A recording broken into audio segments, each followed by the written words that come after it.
The Untold Truth of Kendrick Lamar. Rapper Kendrick Lamar, full name Kendrick Lamar Duckworth, became a household name with 2015's To Pimp a Butterfly, which earned an impressive 11 Grammy nominations and 5 wins, including Best Rap Album. Despite the fame and fortune and his high-profile ties to Drive, Dre's record label, there is still plenty to discover about this Compton, California artist. Here we go. A local producer gave him his rap name. Lamar began his career using his childhood nickname K. But in 2009, he decided it was time for a big change. Wanting to better match his moniker to his music, Lamar was reportedly inspired to revert back to his given name by Dave Free, a local DJ and music producer who became Lamar's manager.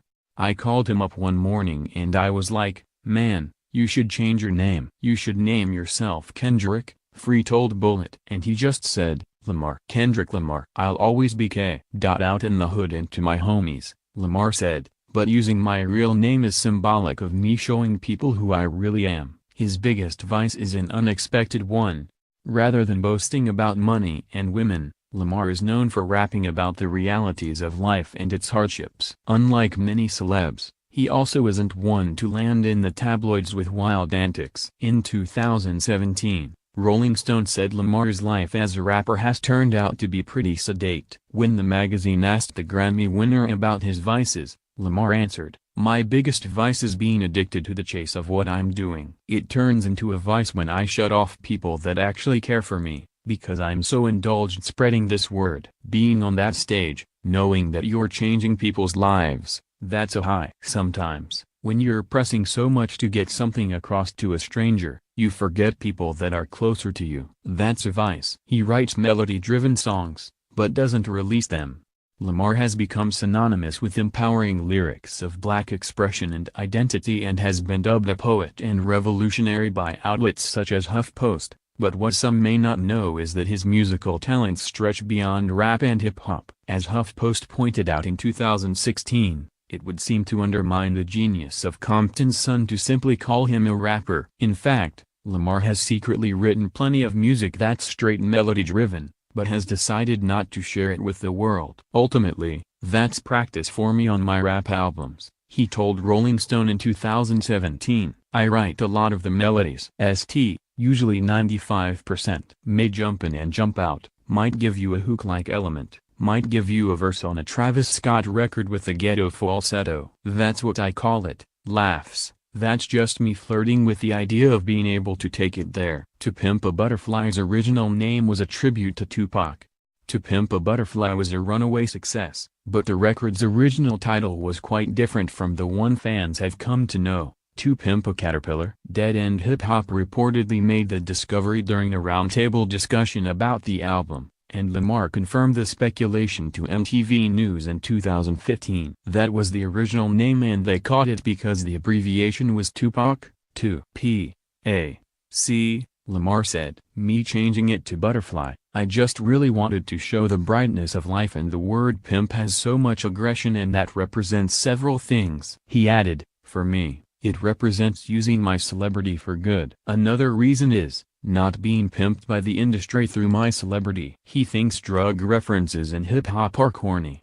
Referencing drugs in hip-hop is by no means a new trend, but it's a habit that doesn't impress Lamar. Speaking out against the popularity of Molly, he famously flashed the words "death to Molly" in his video for 2012's Bitch, Don't Kill My Vibe. The rapper told MTV News that sometimes you have a trend that's not that cool. You may have certain artists portraying these trends and don't really have that lifestyle, and then it gives off the wrong thing, and it becomes kinda corny after a while, he said. When everybody consciously now uses this term or this phrase and putting it in lyrics, it waters the culture down. So it's really just time to move on. Eminem tested his authenticity.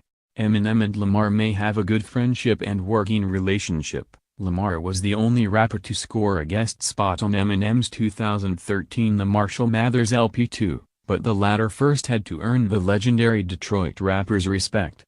During a 2017 interview with The Zach Sang Show, Musician Ed Sheeran shared the details of Lamar and Eminem's first encounter, which The Shape of You singer reportedly learned from music producer Rick Rubin. Here's how the story goes. Eminem heard that Kendrick Lamar was the best rapper and he invited him to the studio to get him on a song, Sheeran said. He arrived and Kendrick came with all his mates and Eminem said, "I just want you in the studio, just you on your own, and then my engineer is gonna come in and then record you doing it, but your mates aren't allowed in." When the track was done, Sheeran said, everyone came in to listen to it and Eminem said that he did it to test Kendrick because he thought he had a ghostwriter. He considers his concerts in Africa his most special.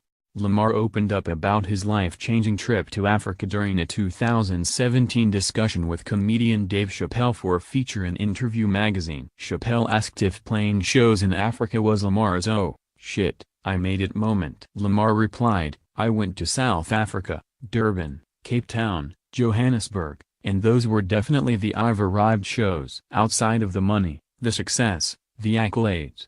This is a place that we, in urban communities, never dream of," Lamar said. "We never dream of Africa. Like, damn, this is the motherland. You feel it as soon as you touch down. That moment changed my whole perspective on how to convey my art." He's inspired by Bono.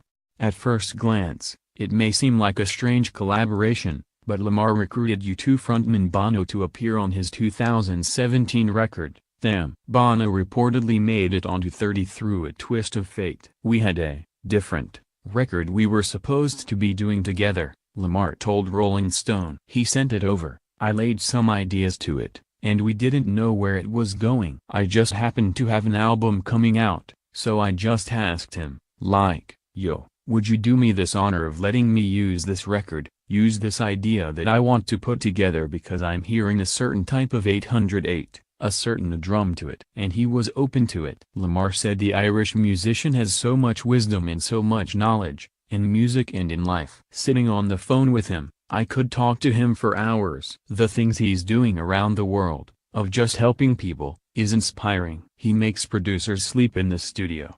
Lamar's work ethic has become the stuff of legend, and when it comes to recording new material, Lamar requests complete devotion from his crew, too. Speaking with GQ, Grammy-winning producer Mark "Soundwave" Spears confirmed the rapper's dedication to his craft. "Once he got his whole brainstorming thing down and we knew the direction we were going, with Damn, we locked down the studio for months. Never left. Literally sleeping bags in the studio. Every producer who was on this project literally had to sleep in the studio," Spears said. "We were not leaving until this was a perfect sound to us. If you had a girlfriend, she had to come visit you at the studio. It was that environment." He added, "I'm used to it by now." Laughs. "We've been doing this since the 2005 Training Day mixtape, released as K.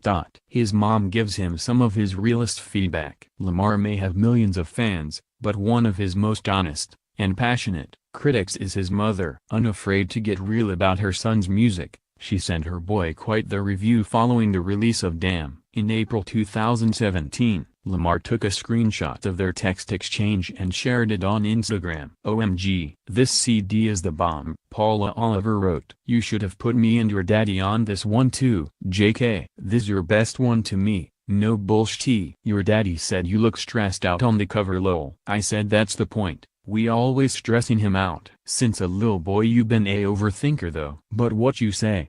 Boy you can make a dog laugh. Album is bomb bomb bomb bomb. I missed the Coachella stream. They say you was floating in air. Your fans are some diehards. I